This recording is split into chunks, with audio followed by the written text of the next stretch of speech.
मंगलवार को बरियातू स्थित जेएमएम पार्टी के केंद्रीय कार्यालय में प्रेस कॉन्फ्रेंस का आयोजन किया गया।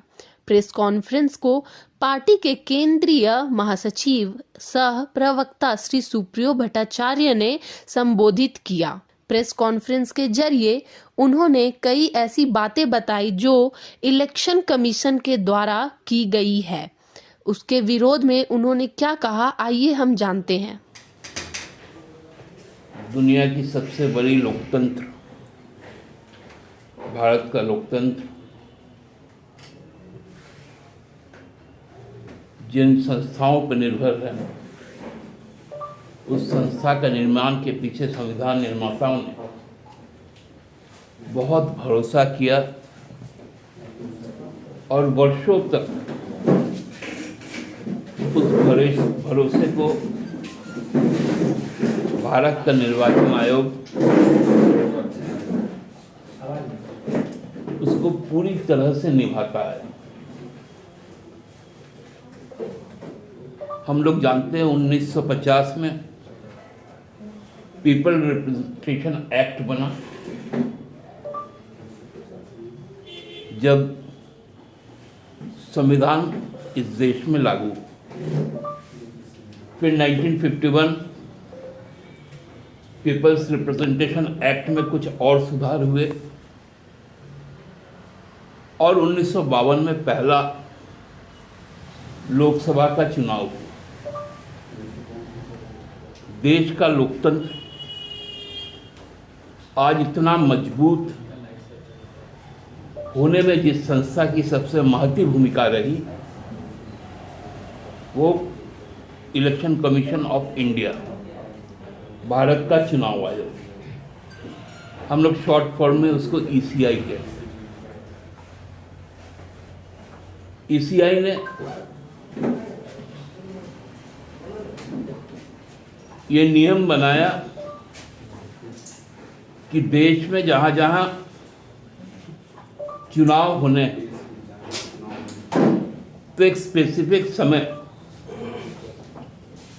जो 45 दिन से लेकर 90 दिनों के बीच का होता है, उस पर मॉडल कोड ऑफ कंडक्ट लागू होता है और उस वक्त पूरे राज्य की शासन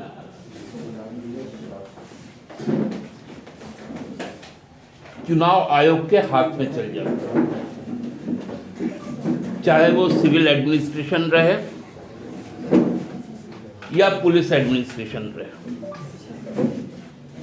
किन अधिकारियों को किस जगह पर प्रतिनियुक्ति करनी पड़ेगी, किन पुलिस को कहां पर प्रतिनियुक्ति करनी पड़ेगी, कानून व्यवस्था की स्थिति को देखते हुए सेंट्रल रिजर्व पुलिस फोर्स का डिप्लॉयमेंट होगा या नहीं होगा, ये सारी जिम्मेवारी तय करने का काम चुनाव आयोग करती है। और चुनाव के बाद जब उसके वेबसाइट में चुनाव के परिणाम आ जाते हैं पूरे डिटेल में और गजट का प्रकाशन हो जाता है, तो मॉडल कोड ऑफ कंडक्ट की सीमा समाप्त हो जाती है और तत्पश्चात सरकार गठन का काम होता है। 2001 में कई विवाद उसके पहले हुए थे कई राज्य सरकारों के साथ में, चाहे वो त्रिपुरा का हो, आंध्र प्रदेश का हो, तमिलनाडु का है, महाराष्ट्र का हो, पंजाब का हो। तो सुप्रीम कोर्ट में एक लंबा उसमें बहस चला था कि सरकार के अधिकार क्या रहेंगे चुनाव के दौरान राज्य सरकारों के और चुनाव आयोग। 2000 में बहुत स्पष्ट सुप्रीम कोर्ट का एक फैसला आ गया था। उसके बाद 7 फरवरी को 2001 को ऑर्डर नंबर 4/2001 JS1 पे बहुत साफ इंस्ट्रक्शन है चुनाव आयोग का काम कितना होगा राज्यों में चुनाव के समय। हम लोग जानते हैं हमारे यहाँ पर भी 2019 में 2 चुनाव हुए, एक लोकसभा का हुआ, एक राज्यसभा का हुआ। और लोकसभा राज्यसभा विधानसभा के चुनाव के बाद माननीय मुख्यमंत्री जी जो 2 सीट से चुनाव लड़के आए थे, दुमका को उन्होंने त्याग किया था। उस सीट को के प्रति जो कॉन्फिडेंस थी और जो कमिटमेंट था, और वहाँ से उन्हीं के छोटे भाई बसंत जी को लोगों ने आशीर्वाद दिया। और राजेंद्र बाबू बहुत वरिष्ठ हम लोगों के कांग्रेस के नेता थे, हमारे पार्टी के एक अभिभावक जो राज्य सरकार में मंत्री भी थे, हाजी साहब, उनका भी मृत्यु के कारण 3 उपचुनाव अभी तक हुए। 2 उपचुनाव एक साथ हुए और मधुपुर में थोड़ा अलग उपचुनाव एक बार हुआ। तो उस वक्त भी उन इलाकों में मॉडल कोड ऑफ कंडक्ट लागू रहा। डीओ जो डिस्ट्रिक्ट इलेक्शन ऑफिसर होता है वो जिला का जिलाधिकारी होता है, उपायुक्त होता है, और एक निर्वाची पदाधिकारी होता है जिसको रिटर्निंग ऑफिसर कहते हैं। अमूमन विधानसभा में वो एसडीओ होता है। देवघर जिले के मधुपुर में तत्कालीन डीओ ने चुनाव आयोग को शिकायत करके कहा था कि जो भारतीय जनता पार्टी के वहाँ के जो स्थानीय सांसद हैं वो इलेक्शन को टेम्पर करने का प्रयास कर रहे हैं, लोगों को ब्राइबिंग करने का प्रयास कर रहे हैं, लोगों के बीच में कंफ्यूजन पैदा करने का प्रयास कर रहे हैं, साथ साथ कम्युनल टेंशन क्रिएट कर रहे हैं, तो उन पर कार्रवाई की जाए।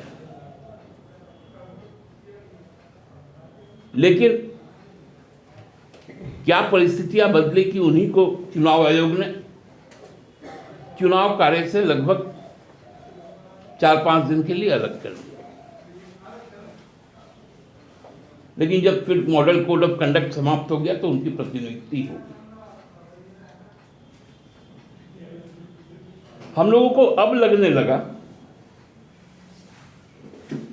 कि चुनाव आयोग, जिसको हम लोग ईसीआई कहते हैं, ये इसका शायद नाम ही बदल गया। ये अब इलेक्शन कमीशन ऑफ इंडिया नहीं रह गया, ये अब एक्सटेंडेड सेंटर ऑफ इंटरवेंशन हो गया। मतलब राज्य सरकार के क्षेत्राधिकार में अलग से केंद्र की स्थापना की गई कि आप उसके अंदर में इंटरवेन करो। Extended centre of intervention. पहले तो सीबीआई, ईडी, आईटी, अब एक नया ईसीआई। अब ईसीआई तय करेगी राज्य के प्रशासन के पदाधिकारी कौन होंगे, और उस पर उन्होंने एक चिट्ठी भी जारी कर दी।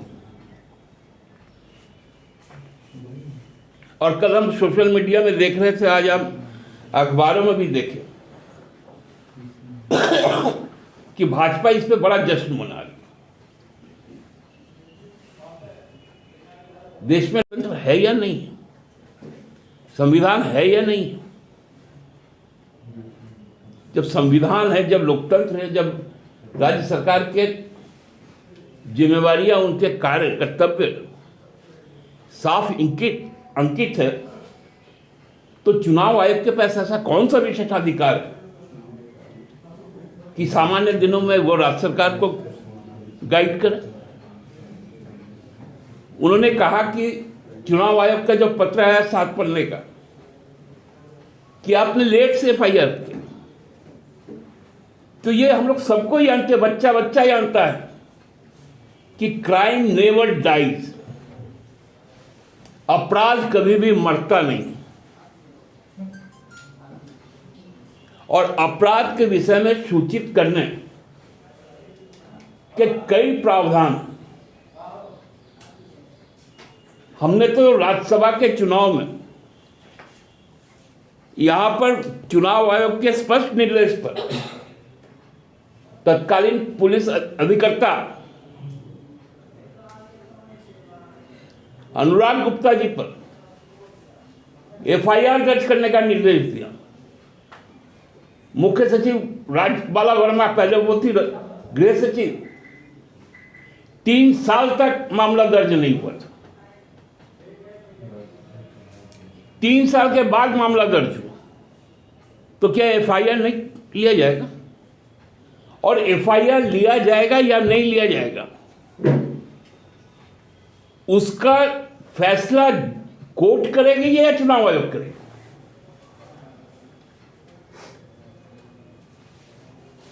अब जुडिशियल सिस्टम में भी इलेक्शन कमीशन का अतिक्रमण होगा।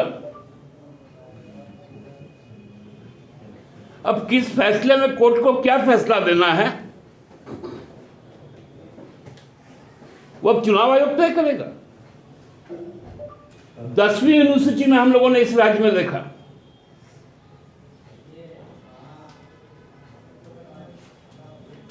बाबूलाल मरांडी जी के नाम पर चुनाव आयोग फैसला कर दिया कि पार्टी का विलय हो गया। 10वीं अनुसूची विधानसभा के माननीय अध्यक्ष का